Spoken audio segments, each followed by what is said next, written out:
Olá, meus amigos, meu nome é Erivaldo da Silva Oliveira, sou professor de Direito Constitucional e Direitos Humanos. Para nós é uma honra e um privilégio estar aqui. Nós vamos dar início a mais um programa dessa série, Direitos Fundamentais e Humanos, aqui na TV Justiça. É importante, se você quiser mandar um e-mail para a gente, é o saberdireito@stf.jus.br. Nós estamos tratando os direitos fundamentais e humanos, como disse. Nós já vimos anteriormente os direitos do homem, que são aqueles inerentes a nós, que não precisam estar escritos em lugar nenhum para serem respeitados. Os direitos fundamentais são aqueles previstos na Constituição de um país. E aqueles direitos, quando previstos em tratados de direitos humanos, são chamados direitos humanos. Vimos também a questão do princípio da celeridade, que os processos devem ser rápidos. Vimos também o bloco de constitucionalidade, a somatória de normas no topo da pirâmide, entenda a nossa Constituição e Decreto 6949. Vimos a questão da supralegalidade, os tratados de direitos humanos que não têm aquele status de norma constitucional, são normas supralegais, acima das leis, mas abaixo da Constituição. Vimos as dimensões ou as gerações de maior incidência em concurso da primeira a terceira geração.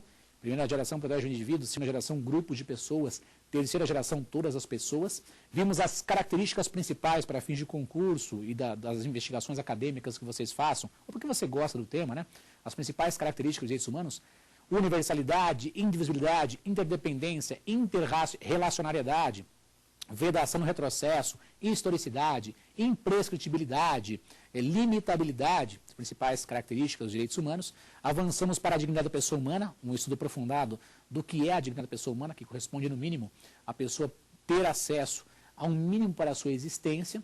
Vimos a internacionalização dos direitos humanos, a expansão, a valorização dos direitos humanos.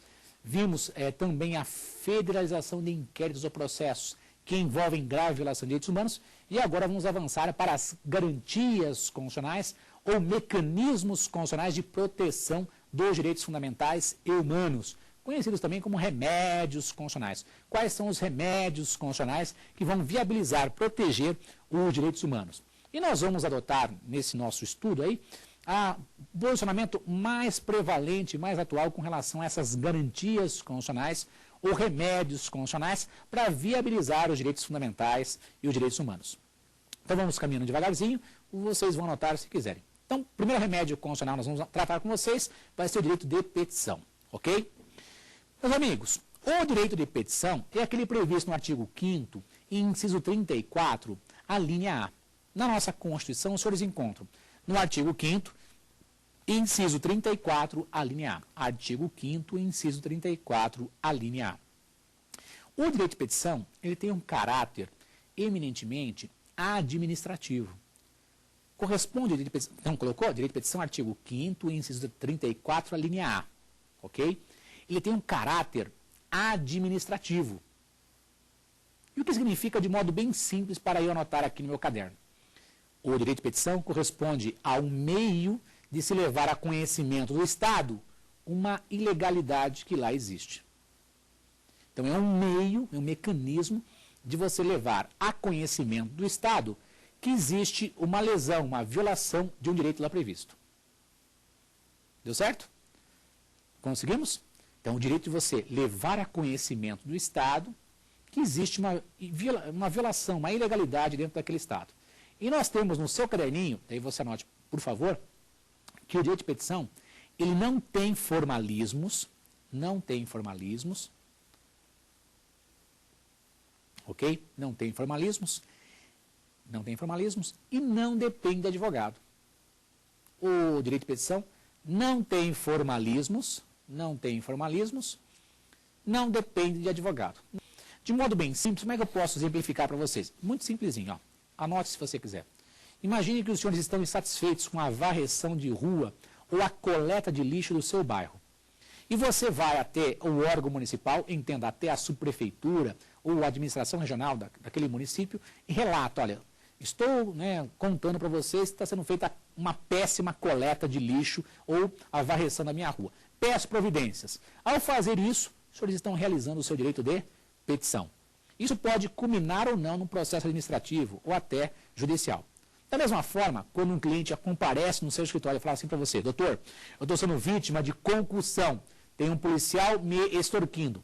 Olha, quando você fala para o cliente, olha, tudo bem, nós vamos colocar isso no papel, vou levar a conhecimento da Corregedoria e do Ministério Público. Quando você faz isso, não se esqueça, você está realizando o seu direito de petição. Ok? Essa notícia crime, quando você leva conhecimento da Corregedoria ou do Ministério Público, pode culminar numa ação penal. Não se esqueça, esse início é o direito de petição. Entre nós, não precisa de advogado, não tem formalismos, você está externando a sua indignação em face de uma ilegalidade, um abuso cometido por alguém do Estado. Importante, está no seu caderno, grifa aí. Não precisa de advogado, não tem formalismos. Posso fazer através de um digidenúncia? Posso fazer através de um foro de denúncia? Posso fazer através, eu digo petição através de uma cartinha? Lógico que pode. O direito de petição é um remédio constitucional para combater uma ilegalidade e tem caráter administrativo. O primeiro remédio é esse. Ponto e vírgula para o segundo remédio. Meus amigos, o segundo remédio, ele é muito conhecido na área penal, na área processual penal. Anote, entre parênteses, habeas, entre aspas, né? Habeas corpus, habeas corpus. Tome o corpo, libera o corpo, né? Tome o corpo, libera o corpo. O habeas corpus é um remédio constitucional para proteger o direito de ir e vir. Proteger o direito de ir e vir. Você entenda locomoção. Proteger o direito de ir e vir. Locomoção. Alguém está preso ilegalmente, alguém está preso abusivamente. Qual remédio eu vou me socorrer para colocar a pessoa para fora da prisão? O habeas corpus. Dicas no seu caderninho. Primeira dica, não precisa de advogado. Primeira dica, não precisa de advogado. Habeas corpus não precisa de advogado. Ok? A segunda dica tem caráter processual, né? A segunda dica, anote se você quiser, é possível uma liminar, mesmo não havendo previsão legal. É possível uma liminar, mesmo não havendo previsão legal. É possível liminar, mesmo não havendo previsão legal. O que vocês têm que demonstrar na petiçãozinha de vocês? Lembra? Fumus boni iuris, que é a fumaça do bom direito, a plausibilidade do direito e o periculum in mora, o perigo da demora. Então, numa petição, numa cartinha, em um parágrafo tem que demonstrar, olha, o indivíduo não estava naquele local e se ele ficar preso haverá um prejuízo para ele. Ok? No seu caderno põe assim como dica também. Se você quiser se inteirar mais sobre o tema, os senhores vão ler, se quiserem, do artigo 647 ao artigo 667, do artigo 647 ao artigo 667 do Código de Processo Penal, do CPP. CPP é Código de Processo Penal. Você vai ler do artigo 647 ao artigo 667 do Código de Processo Penal. Ok? Então, o habeas corpus, segundo remédio constitucional, também não precisa de advogado, vai proteger o direito de ir e vir. Agora, importante, eu estou indo e vindo, isso, direito de ir e vir, locomoção. E eu sofri uma prisão ilegal ou abusiva. Eu só posso usar do habeas corpus se eu tenho uma prisão ilegal ou abusiva, porque se a prisão for legal, não cabe habeas corpus, né? Então, destaque no seu material, por favor, que existe uma prisão ilegal ou abusiva. Existe uma prisão ilegal ou abusiva. Existe uma prisão ilegal ou abusiva. Existe uma prisão ilegal ou abusiva. Deu certo até aqui? Então, habeas corpus proteger o direito de ir e vir, não precisa de advogado, é possível liminar, mesmo não havendo previsão legal. Na Constituição, agora eu quero que você anote, na Constituição, o habeas corpus está lá previsto no artigo 5º, inciso 67. Ok? Artigo 5º, inciso 67. LXV, 2 pauzinhos. 68, perdão. LXV, 3 pauzinhos. Artigo 5º, inciso 68. 68. Ok? Então, o habeas corpus está na Constituição, artigo 5º, inciso 68, e também está previsto no Código de Processo Penal do artigo 647 ao artigo 667 do Código de Processo Penal. Ok? Proteger alguém que está preso ilegalmente ou abusivamente. Tudo bem até aqui? Meus amigos, quando eu tenho o direito de petição, vou denunciar algo ilegal que existe no Estado. Quando eu tenho o habeas corpus, proteger alguém que está preso legalmente, estou protegendo direitos previstos na Constituição e, obviamente, direitos previstos em tratados internacionais. Na Convenção Americana, direito de ir e vir, direito de ter uma conduta correta por parte da administração. No PIDCP, o direito à vida, o direito à liberdade. Eu tenho o habeas corpus para proteger direitos previstos na própria Constituição, a locomoção prevista na Constituição, e também em tratados internacionais. Convenção Americana, Pacto Internacional de Direitos Civis e Políticos. Ok? Para fins de estudo sobre o tema, você tem que entender que existem dois tipos de habeas corpus, tá? O habeas corpus preventivo, que é aquele que você vai utilizar antes do ato constritivo, HC preventivo, aquele utilizado antes do ato constritivo, tracinho, ponha como dica, ameaça de prisão. Existe uma ameaça de prisão, vai socorrer do HC preventivo. E o que eu peço para o magistrado quando eu ingresso com HC preventivo? Os senhores vão requerer um salvo-conduto. No HC preventivo, antes do ato construtivo, o que eu peço para o magistrado? Um salvo-conduto. Eu só pergunto, o que é um salvo-conduto no seu caderninho? É uma decisão judicial para evitar a prisão. Ok? Então, habeas corpus preventivo antes do ato constritivo. Antes do ato constritivo. O que eu peço para o magistrado? Peço um salvo-conduto. Salvo-conduto que é uma decisão judicial que vai evitar o ato constritivo. É muito comum, quando você lê um jornal, olha, tal indivíduo foi depor lá numa CPI da Câmara dos Deputados ou do Senado Federal e conseguiu lá no Supremo Tribunal Federal um salvo-conduto. Para quê? Para que ele compareça e não produza a prova contra si. É óbvio que nem era necessário um habeas corpus sobre o tema, ninguém é obrigado a produzir prova contra si. Mas por causa do advogado foi lá, ingressou com uma liminar em um habeas corpus no Supremo Tribunal Federal, o ministro concedeu para ele, ó, você vai lá, seu cliente vai lá e comparece, mas não precisa produzir prova contra si. Então esse é um exemplo campeão de habeas corpus preventivo, quando há expedição de um salvo-conduto. Pula uma linha, embaixo escreva. HC repressivo ou liberatório. O habeas corpus repressivo ou liberatório, HC repressivo ou liberatório, ele é muito utilizado quando, em duas situações, são duas situações distintas. Você pode colocar letra A e letra B. Letra A. Já existe uma prisão ilegal ou abusiva. Meus caros amigos do Brasil inteiro, já existe uma prisão ilegal ou abusiva. Se já há uma prisão ilegal ou abusiva, o que eu vou pedir? Os senhores vão requerer um alvará de soltura. Prisão ilegal, peço o quê? Um alvará de soltura. Ok? Se já há o ato constritivo, já existe a prisão ilegal ou abusiva, vou pedir o alvará de soltura. Ponto e vírgula. Letra B. Segundo caso, do HC repressivo. Segundo caso. Existe um mandado de prisão em aberto. Entenda, expedido. Existe um mandado de prisão em aberto. Expedido. Mas ainda não foi cumprido. Existe um mandado de prisão em aberto, entenda, expedido, mas não cumprido. Nesse caso, o que se pede ao magistrado? Nesse caso, é requerida a revogação do mandado de prisão. É requerida a revogação do mandado de prisão. Também conhecida como contramandado. Contramandado. Vamos ver se deu certo?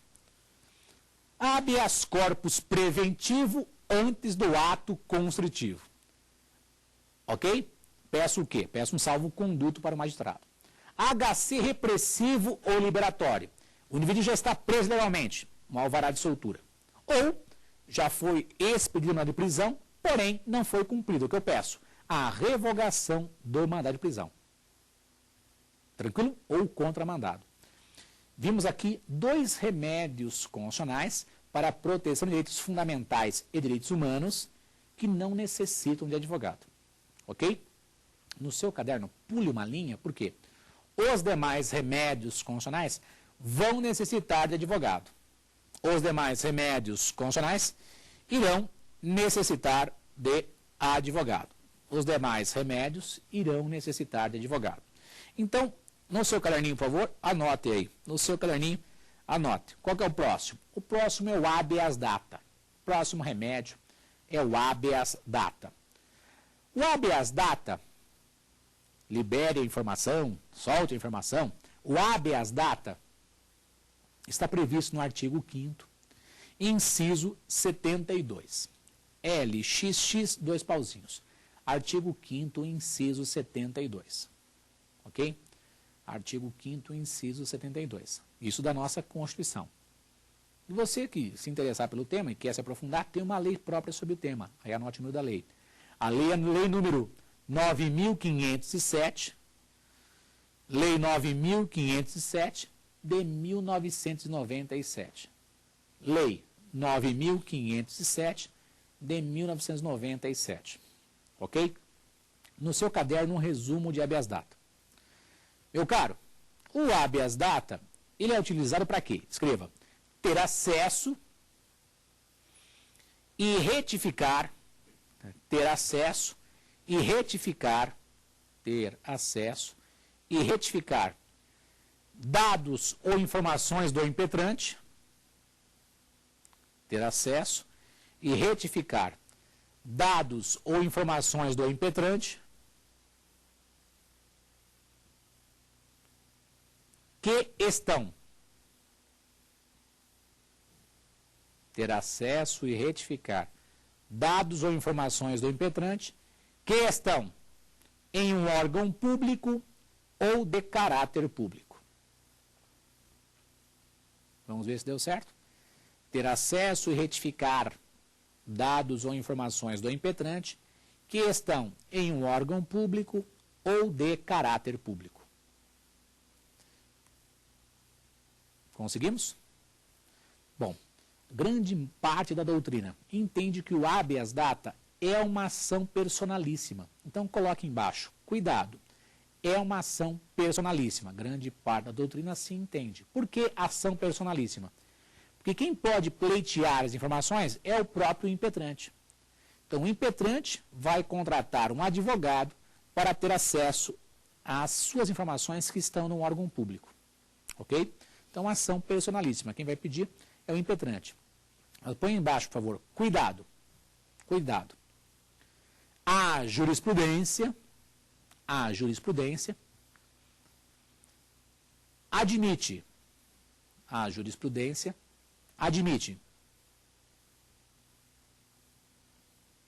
a impetração por algumas pessoas. A jurisprudência admite a impetração por algumas pessoas. E você coloque entre parênteses quais são essas pessoas. Então, entre parênteses você coloque cônjuge, ascendente, descendente e irmão. Cônjuge, ascendente, descendente e irmão. Deu certo? Então, vou repetir para os senhores. O habeas data, quem pode impetrar propriamente quem? O impetrante. Vai contratar um advogado para ter acesso às suas informações. Então, isso é previsto na Constituição e na lei.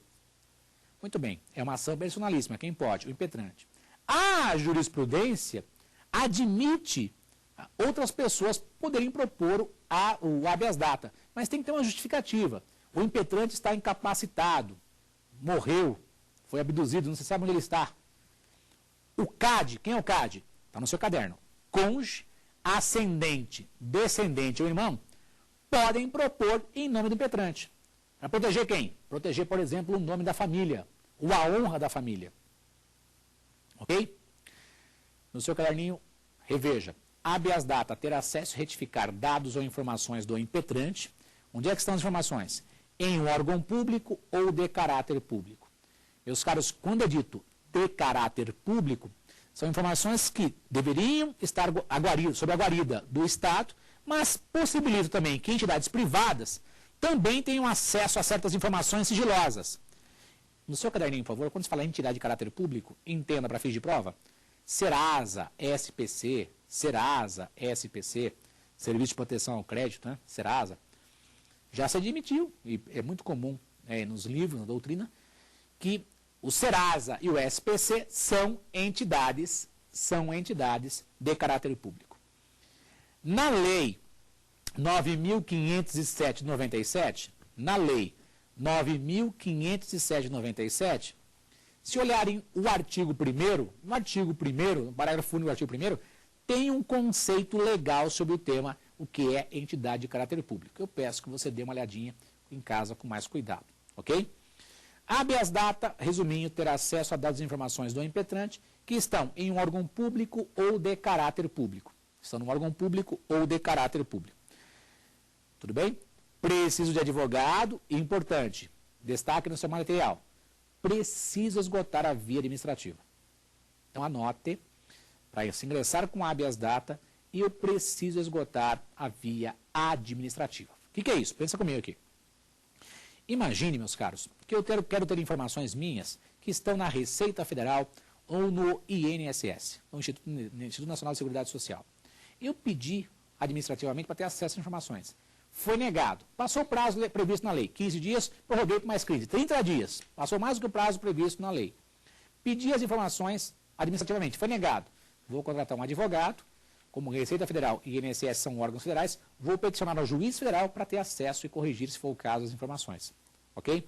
Então, preciso esgotar a via administrativa para se ingressar, se impetrar um habeas data.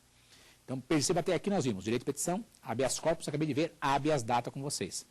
Ponto e vírgula, quarto remédio, quarta garantia para proteção de direitos previstos na Constituição e em tratados internacionais. O quarto remédio é o mandado de segurança. Mandado de segurança que é uma criação brasileira, começo do século passado. Ok? O mandado de segurança, que normalmente você conhece por mandado de segurança individual, ele tem fundamento no artigo 5º, inciso 69 da Constituição. Artigo 5º, inciso 69. LX, pauzinho X. No artigo 5º, inciso 69, está a previsão na nossa Constituição do mandado de segurança. Ok? Muito importante você destacar no seu material, por favor. Existe uma lei recente sobre o tema. Anote, é a Lei 12.016.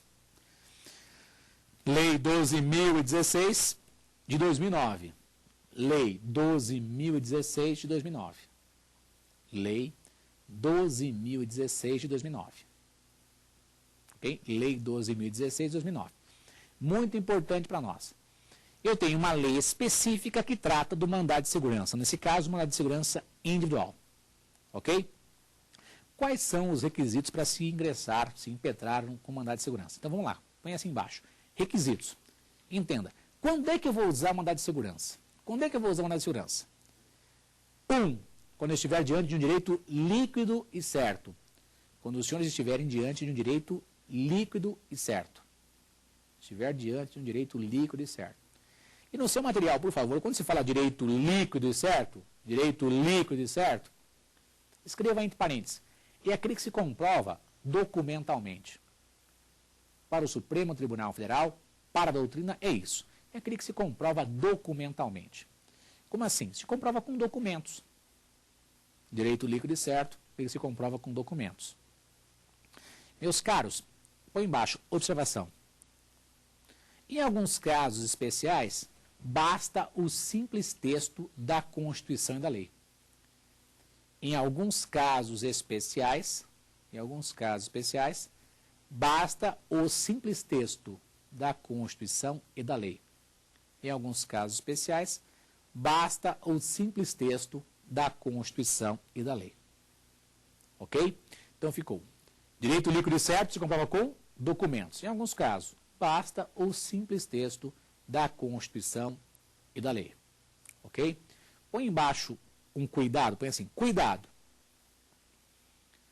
Não cabe prova testemunhal e nem pericial. Não cabe prova testemunhal e nem pericial. Não cabe prova testemunhal e nem pericial. Não tem prova testemunhal nem pericial em mandado de segurança? Não, não tem prova testemunhal e nem pericial em mandado de segurança. Ok? Esse é um cuidado importante para fins da sua vida acadêmica ou sua vida profissional. Outra observação. Se já transitou em julgado, não cabe mandado de segurança. Eu tenho um processo. Já transitou em julgado. É caso de mandado de segurança? Não, não é caso de mandado de segurança. A depender da esfera, eu posso ingressar com uma ação rescisória, fundamento no Código de Processo Civil, ou uma revisão criminal na esfera processual penal. Se transitou em julgado, não cabe mandado de segurança. A depender da esfera, cabe uma ação rescisória ou uma revisão criminal. Ok? Então ficou o primeiro requisito, direito líquido e certo, se comprova com documentos, entenda, texto da Constituição e da lei ou próprio documento. O meu direito de propriedade foi violado. Fizeram uma apreensão ilegal e inconstitucional do meu veículo, está na delegacia X. Pedi para o delegado da restituição do ponto de vista administrativo. Foi negado. Liminar em MS, meu direito de propriedade perante a Justiça, se for delegado da Polícia Federal, Justiça Federal.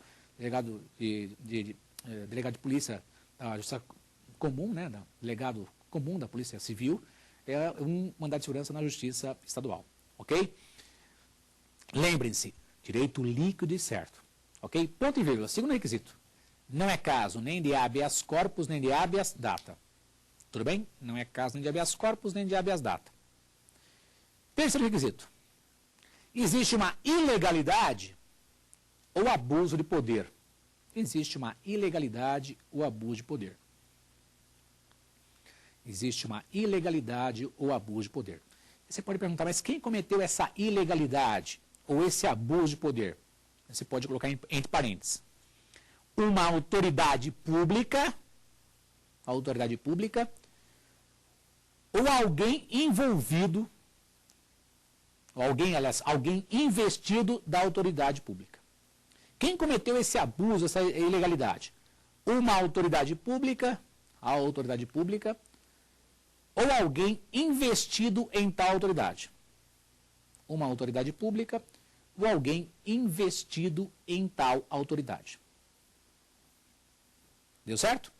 Então ficou no seu caderninho assim, ó. Mandado de segurança, direito líquido e certo, não é caso nem de habeas corpus, nem de habeas data. Quem cometeu abuso? Uma autoridade pública ou alguém investido em tal autoridade. Tudo bem? Mandado de segurança, os senhores vão ter que ler a lei. Agora, minha dica é uma dica processual, mais de caráter processual civil, né? Os senhores vão ler a lei 2016. Então, minhas dicas para vocês. Vocês estão lendo a lei e apareceu a palavra não, atentem o máximo para essas expressões que lá estão. Por exemplo, não cabe liminar. Se não cabe liminar, não posso entrar com uma mandado de segurança com liminar. Ok? Não cabe liminar. Ou não cabe mandado de segurança. Então, pesquise na lei e encontre lá. Não cabe liminar. Por exemplo, eu tenho a possibilidade de um recurso administrativo judicial com efeito suspensivo. Não cabe liminar. Ok? Não cabe mandado de segurança em algumas situações, inclusive na área tributária. Ok? E importante, tem um instituto que é muito requerido no dia a dia profissional. É a suspensão de segurança, que também está previsto na lei de segurança. Suspensão de segurança. O presidente do tribunal vai suspender a liminar concedida pelo juiz de direito, lá embaixo. Ok? É suspensão de segurança. Está onde? Está na lei 2016. Então, cuidado, máximo de cuidado com o mandado de segurança. Artigo 5º, inciso 69 e a lei 12.016 de 2009. Beleza? Por uma linha, vem o próximo remédio. O próximo remédio é o mandado de segurança coletivo. Mandado de segurança coletivo. Meus amigos, o mandado de segurança coletivo, ele é previsto no artigo 5º, inciso 70, LXX. Artigo 5º, inciso 70, LXX. Ok? Isso da nossa Constituição. O mandado de segurança coletivo está previsto no artigo 5º e 70. E tem uma lei sobre o tema. Né? Qual que é a lei? É a mesma lei do mandado de segurança individual. Então, repise no caderninho aí. Reprise ou repise, né? Escreva novamente. Lei 12.016, Lei 12.016, Lei 12.016, de 2009. Só que com relação ao mandado de segurança coletivo, é importante você ler um artigo específico da lei, que é o artigo 21 da Lei 12.016 de 2009. Artigo 21 da Lei 12.016 de 2009. Ok? O que você precisa atentar com relação ao mandado de segurança coletivo? Então, é muito simples. Meu caro, o mandado de segurança coletivo, ele difere do mandado de segurança individual com relação à legitimidade ativa. Entenda, quem pode propor o mandado de segurança coletivo? Então, a diferença entre o MS individual para o MS coletivo está na legitimidade ativa. Quem pode ser autor e, portanto, quem vai ser protegido pela decisão. E por isso a gente pede para o aluno leia o artigo 5º e 170. Tem duas linhas, as linhas A e B. Tem que ler. Partido político com representação no Congresso Nacional. Partido político com representação no Congresso Nacional. Quer dizer que é um partido que tenha ou um deputado federal ou um senador num ato de impetração do mandado de segurança coletivo. Ok? Então, o mandado de segurança coletivo vai ser proposto por quem? Por exemplo, partido político com representação no Congresso Nacional. Ok? Partido político com representação no Congresso Nacional. Tudo bem? Quem vai ser protegido? Quem é daquele partido político. Vai proteger só os membros do partido. Quem é parlamentar ou quem é filiado ao partido. Então, meus amigos, o mandado de segurança coletivo nós chamamos de mandado de segurança corporativo. O mandado de segurança coletivo, ele é corporativo. O que é isso? Protege aquele grupo de pessoas que pode impetrá-lo. Protege aquele grupo de pessoas que pode impetrá-lo. Ok?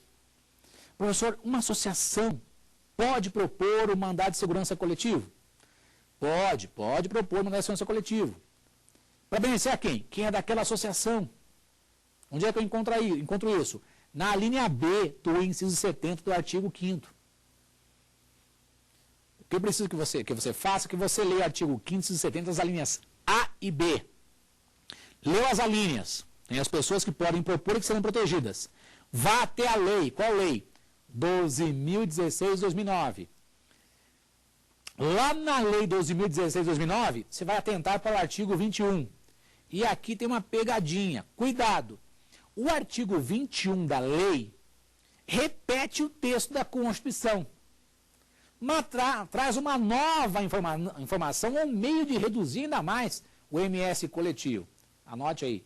No artigo 21, está previsto o artigo 21 da lei. Qual lei? 12.016 de 2009. O que está previsto no artigo 21 da lei? Que o direito a ser protegido ou pleiteado tem que constar do estatuto do organismo, da organização. Quer dizer que para ingressar com o mandado de segurança coletivo, aquela associação, aquele partido, tem que demonstrar que no seu estatuto está previsto a proteção daquele direito que eu quero ver protegido ou agraciado pelo mandado de segurança coletivo. Deu certo? Então, mandado de segurança coletivo, ok? E vai ser proposto por certas pessoas, partido político, associação, que deve constar no estatuto desses organismos o direito a ser protegido. Uma associação de proteção ao meio ambiente. Está previsto no estatuto que vai proteger o meio ambiente? Tá. Podem entrar com mandado de segurança coletivo para proteger as pessoas daquela comunidade. Por exemplo, uma associação de proteção de defesa do consumidor. Quem for associado vai estar protegido? Se no estatuto tiver previsto. A associação poderá propor uma segurança para proteger o direito do consumidor. Ok? Então, uma certa limitação, uma restrição ao uso do mandado de segurança coletivo previsto no artigo 21 da Lei 12.016 de 2009. Não se esqueça, meus amigos, tudo o que eu falei do mandado de segurança individual se aplica ao mandado de segurança coletivo. Então, você pode aí só fazer assim, põe assim, dica. aplicam-se os requisitos do MS individual ao coletivo. E se recordam? Direito líquido e certo. Ok? Não é caso de habeas corpus ou de habeas data. Direito líquido e certo. Não é caso de habeas corpus ou de habeas data. Existe uma ilegalidade ou abuso de uma autoridade pública. Uma ilegalidade ou abuso de uma autoridade pública ou alguém investido em tal autoridade. Deu certo? Então, vem comigo. Ó. Mandado de segurança individual, artigo 5º, inciso 69. Mandado de segurança coletivo, artigo 5º, inciso 70. Diferença entre eles. O MS coletivo é corporativo. Protege certos grupos de pessoas que podem impetrá-lo. Essa é a principal diferença. Peço a vocês que leiam a Lei 12.016 de 2009. Atenção para a diferença. No MS coletivo, atentar para o artigo 21 da lei. Nos dois casos, tem proibições com relação a liminar, com relação ao uso do MS e a questão da suspensão de segurança. Leiam, por favor, a Lei 12.016 de 2009. Então, com isso, nós já enfrentamos aí um outro remédio. Vamos para o próximo remédio no seu caderninho aí. Mandado de injunção. Próximo remédio, mandado de injunção. O mandado de injunção, na nossa Constituição, está previsto no artigo 5º, inciso 71. Ok? Mandado de injunção está previsto no artigo 5º, inciso 71. Artigo 5º, inciso 71. LXX pauzinho. E o importante é você anotar no seu caderninho. Não há lei própria regulamentando o mandado de injunção. Ou por enquanto não há, podemos afirmar, né? E o que eu uso para impetrar o mandado de injunção? Qual a legislação que eu vou utilizar? Os senhores vão utilizar a mesma lei do mandado de segurança. Não há lei própria, por enquanto, com relação ao mandado de injunção. Qual norma se aplica? A lei do mandado de segurança, a Lei 12.016 de 2009. A Lei 12.016 de 2009. Aplico a Lei 12.016 de 2009. Tudo bem até aqui? Joia. Quando deve ser utilizado o mandado de injunção? Qual situação autoriza o uso do mandado de injunção? A abreviatura se é MI. Qual é a autorização para se utilizar um MI? E você anote. Se existir uma inconstitucionalidade, se existir uma inconstitucionalidade por omissão. Então, se existir uma inconstitucionalidade por omissão. Inconstitucionalidade por omissão. Aí você pode perguntar, mas o que é isso, uma inconstitucionalidade por omissão? Abra um parênteses, escreva à frente. É a mesma coisa de existir, anotem, uma norma constitucional de eficácia limitada, norma constitucional de eficácia limitada, não regulamentada. Existe uma norma constitucional de eficácia limitada, não regulamentada. Deu certo? Existe uma norma constitucional de eficácia limitada, não regulamentada. De modo mais simples, meus caros, existe um direito previsto na Constituição, mas que não foi regulamentado. Eu tenho um direito previsto na Constituição, mas que não foi regulamentado. Nós temos um exemplo da moda. Qual é o exemplo da moda? Direito de greve dos servidores públicos. Direito de greve dos servidores públicos, artigo 37, inciso 7º. Artigo 37, V, dois pauzinhos. Ok? Artigo 37, inciso 7º. Não foi regulamentado o direito de greve dos servidores públicos ainda. Se um dia vier a ser regulamentado, aí não vai ser mais uma inconstitucionalidade por omissão. Ok? Então, quando se fala em inconstitucionalidade por omissão, pensa, tem uma norma na Constituição que estabelece o direito que depende da feitura de uma lei para dar efetividade a esse direito. Não foi feita a lei. Nesse caso, existe uma inconstitucionalidade por omissão. Eu sou advogado de um cliente que quer exercer esse direito, que não foi regulamentado. O que eu vou utilizar? O mandado de injunção. E pensa comigo, é um direito previsto na Constituição Federal. Quem deveria fazer a lei? O Congresso Nacional. O Congresso Nacional foi omisso. Onde é que eu vou ingressar impetrado no mandado de injunção? Lá no Supremo Tribunal Federal. Aqui no Supremo Tribunal Federal. Então o indivíduo vai contratar um advogado que vai ingressar com o mandado de injunção para que ele consiga exercer aquele direito que é previsto na Constituição que não foi regulamentado pelo Congresso. Ok? E o Supremo? Meus amigos, de meados de 2007 para adiante, o Supremo vem implementando ou dando efeito concreto aos mandados de injunção. Eu falo aos meus alunos de segunda fase de constitucional, meus amigos, ingresse com mandado de injunção e peça para que o Supremo conceda o direito para o seu cliente. E vai conceder. Então você verifica hoje claramente mandado de injunção para viabilizar o direito de greve, servidores públicos que não foi regulamentado, mandado de injunção para antecipar a aposentadoria por tempo especial, porque o Congresso Nacional não fez uma lei complementar para ter aquele tempo fictício que tem para os seletistas, e não é interesse do governo fazer uma lei complementar para antecipar a aposentadoria. Por isso que nós temos esses mandados de injunção com efeitos coletivos. Aí nós louvamos a atuação do ministro Marco Aurélio, ele foi o primeiro a implementar e viabilizar e conquistar os demais ministros para conceder o efeito concreto nos mandados de injunção. Ok? Então, mandado de injunção, ficou claro para vocês? Eu tenho direito previsto na Constituição, eu preciso exercer aquele direito, não tenho a lei própria, vou pedir para o Supremo conceder aquele direito pela ausência de regulamentação. Ok? Então, mandado de injunção, no seu caderninho, ficou o artigo 5º, inciso 71, não tem lei própria sobre o tema, usamos a mesma lei do mandado de segurança. Próximo remédio, no seu caderninho, por favor. Nós vamos enfrentar agora a ação popular. No seu caderninho, a ação popular. Artigo 5º, inciso 73. LXX, 3 pauzinhos. Inciso 73 do artigo 5º. LXX, 3 pauzinhos. Artigo 5º, inciso 73. E tem uma lei própria, bem antiga sobre o tema, mas está em vigor, está sendo utilizada. Que é a lei número 4717, lei 4717, 4.717, de 1965. Lei 4717, de 1965. 4717 de 1965. Meus amigos, no seu caderno você anota se você quiser. Quando deve ser utilizada uma ação popular? Daí você anote.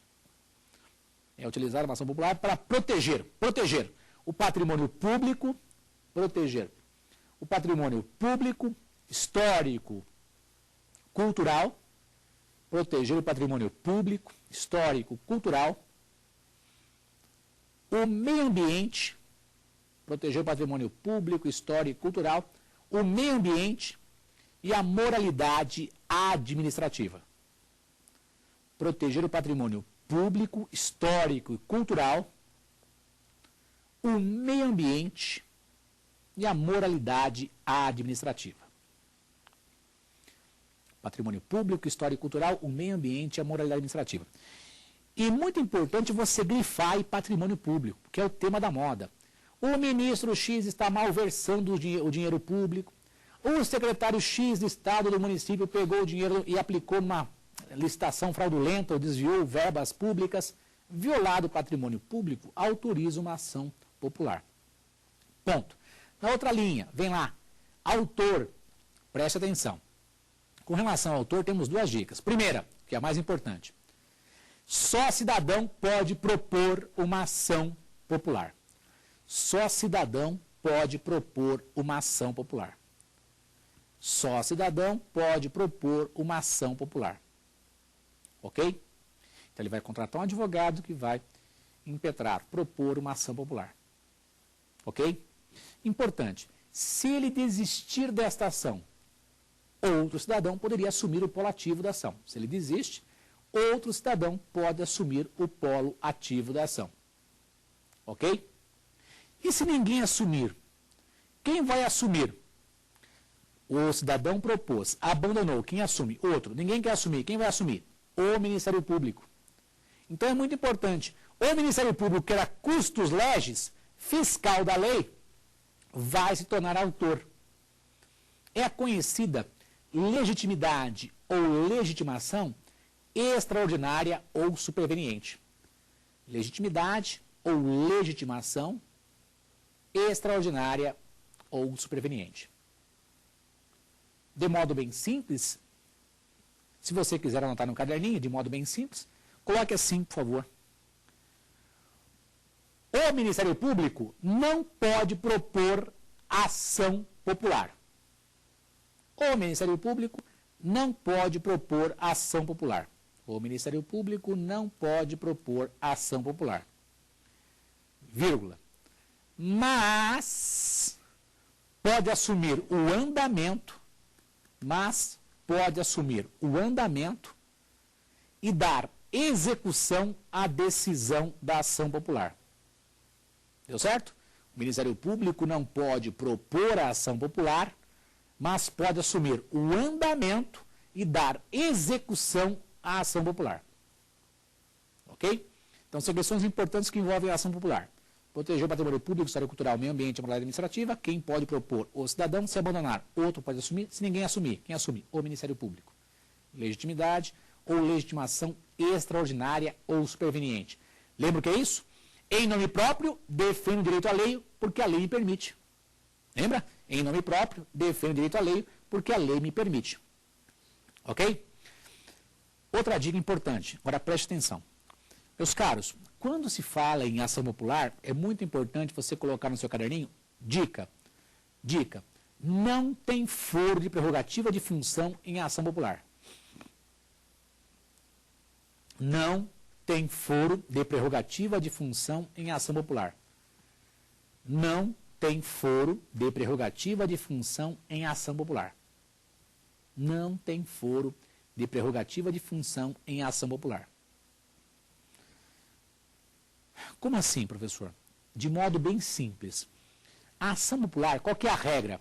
Se é verba pública estadual ou municipal, ela é impetrada, a ação popular, ela é proposta perante o juiz de direito. Ok? Se for verba pública federal, perante o juiz federal. Ok? Então não tem foro de prerrogativa de função. Eu posso demandar um deputado federal ou um senador na Justiça Federal do meu estado. Tranquilo? Importante. Temos uma exceção muito comum de se falar, de se comentar no dia a dia de vocês por aí, que foi uma ação popular da Reserva Indígena Raposa Serra do Sol. Essa ação popular, quem julgou? O Supremo Tribunal Federal. Os juízes estavam impedidos, uma questão federal, existe a Reserva Indígena em outros estados da federação. Quem puxou a competência para decidir? O Supremo Tribunal Federal. Ok? Então essa é uma exceção. Qual que é a regra? A ação popular, ou juiz de direito, ou juiz federal. Ou justiça estadual, ou justiça federal. Ok? E avançamos aí para o último remédio. O último remédio agora no seu caderninho, pula uma linha, é a ação civil pública. A ação civil pública, os modernistas sobre o tema, os contemporâneos, entendem que a ação civil pública também é um remédio constitucional. Só que ele é o único remédio que não está no artigo 5º. Ele é uma espécie de ação popular turbinada. Ok? No caderno eu quero só isso aqui, ó. Ação civil pública. É um remédio constitucional? É. Onde é que está? Artigo 129, inciso 3º.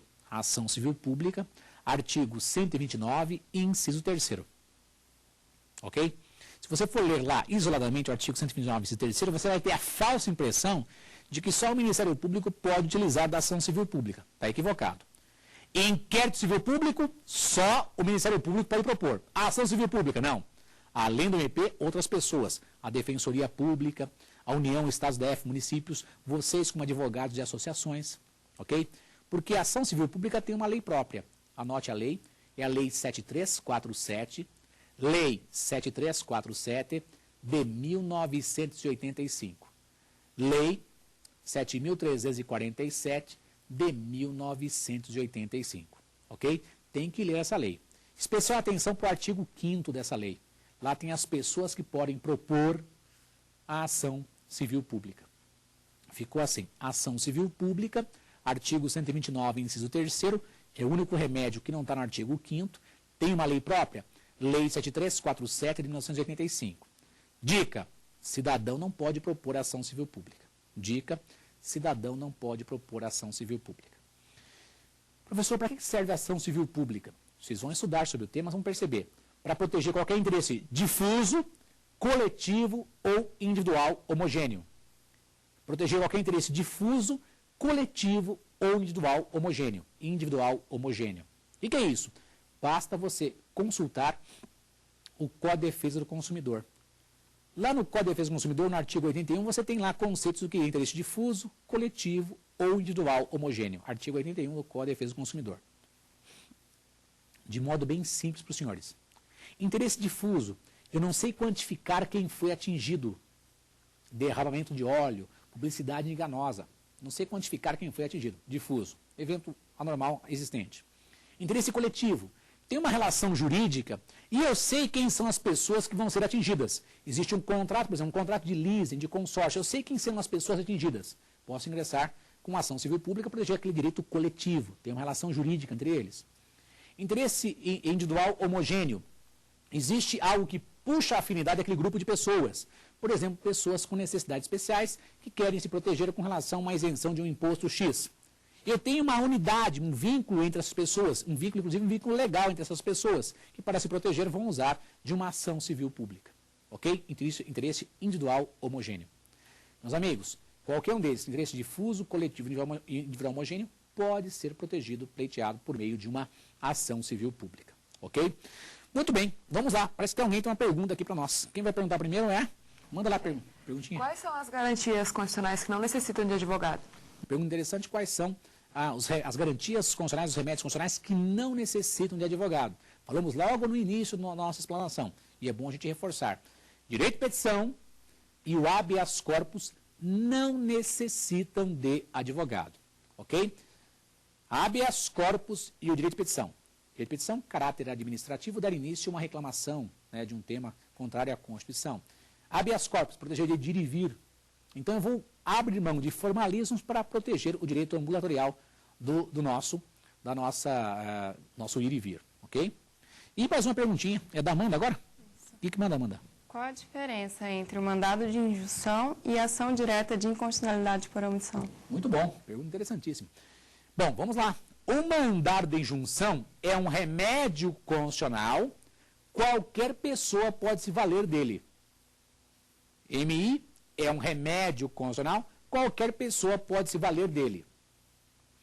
Muito importante, o MI, de acordo com a nossa Constituição, pode ser proposto no STF ou no STJ. Até hoje não vi julgamento de mérito do MI no STJ. Então no STF com certeza, mas está previsto na Constituição, no STF e no STJ, tá? A mandado de injunção. E os efeitos do MI? São efeitos concretos. Entenda, meus queridos amigos, resolvem o caso do cliente. Peço a concessão do direito. O STF vai mandar conceder o direito. Então, mandado de injunção tem efeito concreto. Resolve o caso do cliente.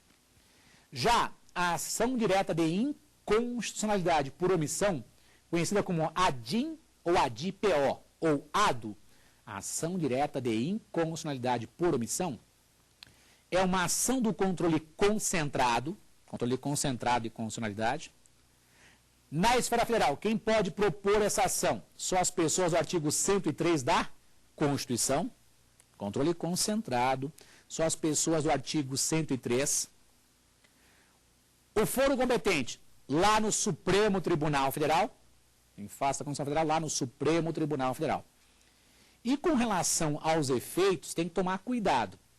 Se vocês olharem no texto da Constituição, os efeitos da DIN por omissão. Dar ciência ao poder competente, fazer em 30 dias se a omissão for de um órgão administrativo. Isso na Constituição. E na lei, daí eu peço para você tomar cuidado e ler a lei 9868, artigo 12H da lei 9868. Artigo 12H da lei 9868. Lá os senhores vão encontrar os mesmos efeitos previstos na Constituição com algo diferente, com um plus. Entenda, você vai procurar lá. Dar ciência ao poder competente, até aí está igualzinho o texto da Constituição. Fazer em 30 dias se a omissão for de um órgão administrativo. Está idêntico à Constituição. Qual que é a diferença? Ou em prazo razoável a critério do tribunal. Então, na lei eu tenho essa possibilidade do prazo razoável a critério do tribunal. Tudo bem?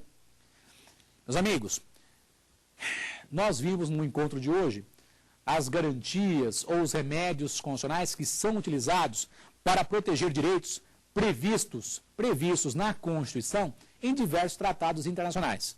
Por exemplo, a liberdade pessoal está previsto no artigo 7º da Convenção Americana. Violada, posso ingressar com habeas corpus. Direito à informação está previsto no artigo 13 da Convenção Americana. Violado, posso ingressar com habeas data. Lá no artigo 4º do Decreto 6949/2009, que é aquele decreto que trata da Convenção Americana, da Convenção de Proteção às Pessoas com Deficiência, no artigo 4º está previsto a acessibilidade. Lembra que o Decreto 6949, artigo 4º lá desse decreto, é como se fosse uma norma constitucional. Então, não viabilizado, autoriza o mandado de injunção, questão de viabilizar a acessibilidade das pessoas.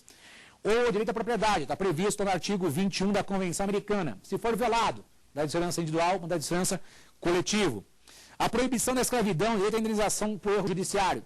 Se forem implementados, eu tenho o direito de petição, posso também ingressar com a ação popular ou com a ação civil pública, ok? Nesse encontro de hoje, mexemos com os remédios constitucionais ou garantias constitucionais que são utilizados para viabilizar direitos que foram previstos na Constituição, direitos fundamentais e direitos humanos. Muito importante para nós, fica a dica para vocês do e-mail daqui do Saber Direito, ok? Meus amigos, o e-mail é saberdireito@stf.jus.br. Se quiser, pesquise lá, põe lá, professor Erival Oliveira ou Erival da Silva Oliveira. Os nossos encontros trataram direitos fundamentais e direitos humanos, ok? Nós temos, se você quiser rever a aula, nós temos um endereço eletrônico www.youtube.com/saberdireitoaula para rever as aulas da gente.